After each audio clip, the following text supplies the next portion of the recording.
بسم اللہ الرحمن الرحیم، السلام علیکم۔ آج پنجاب کے نو منتخب وزیر اعلیٰ مریم نواز نے ایوان کے اندر جو تقریر کی،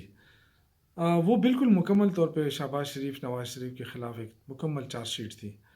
کیونکہ سب سے زیادہ حکمرانی ان دو شخص نے کی ہے۔ مسلم لیگ کی حکومت رہی ہے پنجاب میں، اور مریم نواز نے بتا دیا کہ ان دونوں نالائقوں نے پنجاب کے لیے کچھ نہیں کیا، نہ کوئی بڑا ہاسپٹل بنایا، نہ کوئی اچھا اسکول بنایا، جس کی وجہ سے وہ مجبور ہوئی کہ وہ اس قسم کے اعلانات کرتی ہے۔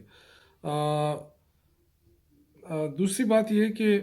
آج تو مریم نے لکھی ہوئی تقریر پڑھی اور ہر چیز کو ٹچ کیا، اور ایسا لگ رہا تھا جیسے انہوں نے پی ٹی آئی کا منشور چرا کے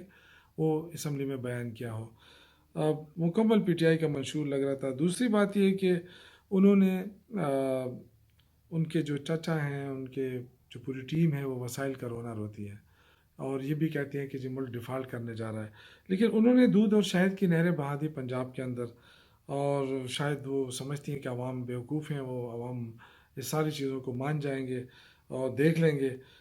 لیکن ایسا نہیں ہے۔ انہوں نے اپنی پوری تقریر میں مہنگائی کا ذکر نہیں کیا کہ مہنگائی میں کمی کیسے آئے گی، اس رمضان سے پہلے پہلے آٹا گھی دال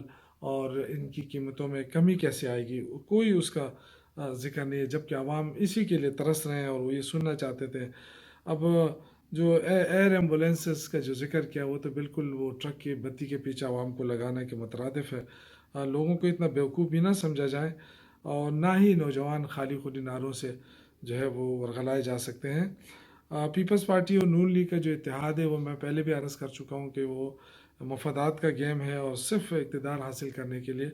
دونوں لگے ہوئے ہیں، اور اس کے سوا کچھ بھی نہیں ہے۔ ان کو آج آئین اور قانون یاد آ رہا ہے، جبکہ آئین اور قانون کی دھجیاں جب اڑائی جا رہی تھی نگران کے دور میں، تو اس وقت یہ سارے خاموش تھے، اور میں آج بھی عارف علی صاحب کو یہ کہنا چاہتا ہوں کہ اپنے موقع پر ڈٹے رہیں، آئین اور قانون کی پاسداری کریں، آپ جو بھی فیصلہ کریں آئین قانون کی روشنی میں کریں، کسی کے دباؤ میں نہ آئیں۔ اور یہ لوگ خالی دباؤ ڈالیں گے۔